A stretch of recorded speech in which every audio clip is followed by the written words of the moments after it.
करमदीन चौकीदार अपने साइकिल के हैंडल से गोश्त की टंकियां लटकाए तेज तेज पैडल मारता हुआ अपनी धुन में चला जा रहा था। उसके चेहरे पे एक अनोखी सी मुसर्रत और तमानियत के आसार नजर आ रहे थे। एक इंतहाई गरीब से मोहल्ले में पहुंचकर उसने एक घर के सामने साइकिल रोकी और दरवाजा खटखटाया। कुछ देर बाद अंदर से एक नस्वानी आवाज आई कि जी कौन? बाजी, मैं हूँ करमदीन चौकीदार। उसके बुलंद आवाज से जवाब देते ही दरवाजा खुला और दुपट्टे के पन्नू से चेहरा ढांपे एक औरत नजर आई। करमदीन ने निगाहें झुकाते हुए उस खातून को बड़े एहतराम से सलाम किया, हाल अहवाल पूछा, ईद की मुबारकबाद दी और गोश्त की एक थैली उसकी तरफ बढ़ाते हुए कहा कि ले बाजी, ये आपका हिस्सा है। उस औरत ने थैली लेते हुए करमदीन को मुखातिब करते हुए कहा कि करमदीन, मैं तेरा शुक्रिया अदा नहीं कर सकती, बस अल्लाह के सामने अपनी बच्चियों की यतीमी पेश करके तेरे लिए हमेशा खैर मांगती रहती हूँ। ये सुनकर करमदीन की आंखें भी डबडबा गईं। उसने जल्दी से चेहरा दूसरी तरफ करते हुए कहा कि देख बहन, तुझे कितनी बार कहा है ऐसी बातें ना किया कर, मुझे अच्छा नहीं लगता। तू मेरी बहनों की तरह है और तेरी बेटियां मुझे अपनी बेटियों की तरह ही अजीज हैं। अच्छा, मैं अब चलता हूँ, मुझे और घरों में भी उनका हिस्सा पहुँचाना है।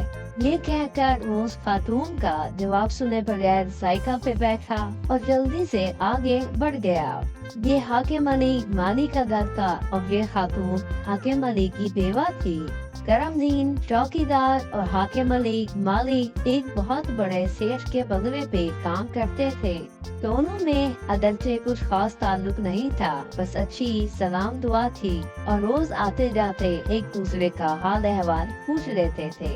दोनों में गरीबे के अलावा एक बात ये भी मुश्तरक थी कि दोनों की चार बेटियां ही थी, बेटा कोई नहीं था। एक दिन ऐसा हुआ कि हाकिम अली काम पे ना आया। यूँ तो वो पहले भी कई बार छुट्टी कर लिया करता था, मगर आज शायद शेख साहब के कुछ मेहमान आ रहे थे, इसलिए उन्होंने करमदीन को उसका पता करने के लिए उसके घर भेज दिया। करमदीन वहाँ पहुँचा तो देखा कि उसके घर तो गोया क़यामत सुगरा बर्पा थी। हाकिम अली की बीवी और बेटियां धाड़े मार मार के रो रही थीं। हाकिम अली रात सोया तो सुबह उठा ही नहीं। वो अपनी बीवी और बेटियों को इस दुनिया के रहमो करम पे छोड़कर हमेशा के लिए सो चुका था। करमदीन बेचारा खुद भी बहुत गरीब आदमी था और बाल बच्चेदार भी, मगर उस दिन से हर छोटी बड़ी ईद पे जितना हो सकता था उनके लिए कोई न कोई चीज और गोश्त पहुंचा दिया करता था। करमदीन जब पहली बार उनके यहाँ गोश्त लेकर आया तो हाकिम अली की बीवी ने रोते हुए कहा कि करमदीन, अल्लाह तेरा भला करे, आज मेरे बच्चे 1.5-2 साल बाद पहली बार गोश्त खाएंगे। बस ये जुमला सुनना था कि उसके दिल पे खंजर से चल गए। बस वो दिन था और आज का दिन कि वो उनके साथ साथ ऐसे 4-5 और घरों की भी वक्तन फवक्तन मदद करता रहता था। बाकी घरों में भी गोश्त की थैलियां पहुंचा के वापस पलटा तो काफी देर हो चुकी थी। उसने साइकिल मोड़ी और अपने घर की राह पकड़ ली। जैसे जैसे उसका घर नजदीक आ रहा था, उसके चेहरे पे परेशानी के तासुरात बढ़ते जा रहे थे। रास्ते में एक जगह एक नूके पे रुककर उसने साइकिल साफ करने वाला कपड़ा भिगोकर हैंडल पे लगे गोश्त और खून के निशानात को साफ किया। वो शायद ये निशानात अपने घर वालों से छुपाना चाहता था और फिर वो दोबारा अपने घर की तरफ चल दिया। ये उसका हर साल का मामूल था कि वो सुबह सवेरे अपने पुराने धुले हुए कपड़े पहनकर ईद की नमाज पढ़ने अपनी कच्ची बस्ती से बहुत दूर शहर के सबसे बड़े मोहल्ले में जाता और ईद की नमाज के बाद लोगों के घरों से गोश्त जमा करना शुरू कर देता। गो के वो जाती तौर पर बहुत खुददार इंसान था। किसी के सामने हाथ फैलाना उसके लिए मर जाने के बराबर था। उधर हाकिम अली की बेवा और यतीम बच्चियों की खातिर वो ये काम भी कर गुजरता। वो दोपहर तक गोश्त जमा करता और दोपहर के बाद उनके घरों में जाके दे आता। और वो लोग यही समझते कि शायद करमदीन की अपनी कुर्बानी होती है, और वो वाकई ये करमदीन की कुर्बानी ही थी। वो अपनी इज्जत नफ्स और खुददारी के गले पे छुरी फेर का ही उनके लिए लोगों के सामने दामन फैला कर बोझ इकट्ठा किया करता था। जाहिर है उसके लिए इससे बड़ी कुर्बानी और क्या हो सकती थी। साल साल बाद करमदीन की बदौलत गोश्त का मुंह देखने वाले ये कब जानते थे कि खुद करमदीन के घर साल के बाद भी गोश्त नहीं पकता। कई बार करमदीन के जी में आया कि वो भी एक आध थैली अपने घर पे ले जाए, मगर हर बार उसका ज़मीर उसके आड़े आ जाता और अपने बच्चों को ये गोश्त जाते हुए भी ना खिला पाता।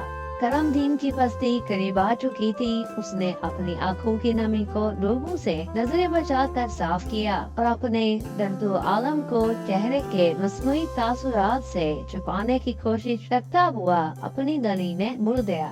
अब उसके सामने उसके अपने घर का दरवाजा मौजूद था, जिसके पार गुर्बत अफराज का निबादा ओढ़े उसकी बीवी और बेटियां उसकी मुंतजिर थी।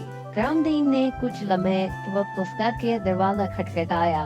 उसकी छोटी बेटी ने दरवाजे की दर्ज में से अपने बाप को देखकर दरवाजा खोल दिया। करमदीन सर झुकाए हुए अपने घर में दाखिल हो गया। उसने इसी तरह ऊंची आवाज में सबको सलाम करके सर उठाया तो देखकर हैरान रह गया कि उसके सहन के बीचों भी बड़े बड़े थैलों का ढेर लगा हुआ है और साथ ही एक थैले में अच्छा खासा गोश्त भी पड़ा हुआ है। करमदीन ने हैरत से अपनी बीवी की तरफ देखा और पूछा कि ये सब कहाँ से आया। उसकी बीवी बोली कि एक बहुत बड़ी गाड़ी में कोई बड़ा आदमी आया था। वो कह रहा था कि वो आपको जानता है और साथ में एक चिट्ठी भी देकर गया है। मैंने सामान तो उसके सर पे रख लिया, मगर अब आपके इंतजार में ही थी और साथ ही ये लिफाफा करमदीन की तरफ बढ़ा दिया। करमदीन ने जल्दी से लिफाफा खोला और उसमें मौजूद चिट्ठी पढ़ने लग गया। सलाम दुआ के बाद लिखा था कि यार कर मैं तुझे एक आम सा बंदा समझता रहा, मगर तू तो बहुत बड़ा आदमी निकला, इतना बड़ा कि तेरे सामने मुझे अपना आप बहुत छोटा महसूस होने लगा। मुझे तेरे बारे में कुछ बातें कहीं से पता चली थी, फिर मैंने सारा दिन तेरा पीछा किया और हाकिम बनी के घर तक जा पहुंचा। वहाँ से मुझे तेरे बारे में बाकी सब पता चल गया और जब तेरे घर आया तो पता चला तेरे अपने घर के हालात भी बिल्कुल इन्हीं लोगों जैसे हैं। कर मैं ये कुछ चीजें ईद का तोहफा समझ कर कबूल कर ले। तुझे अल्लाह का वास्ता इनकार ना करना। आज से तेरा और बाकी 5 घरों का सारा खर्च मेरे जिम्मे हुआ। बाकी बातें शाम को मंगरे पे करते हैं। और हाँ, आज ड्यूटी पे जरा जल्दी आ जाना। दिन जाने तेरा सेठ।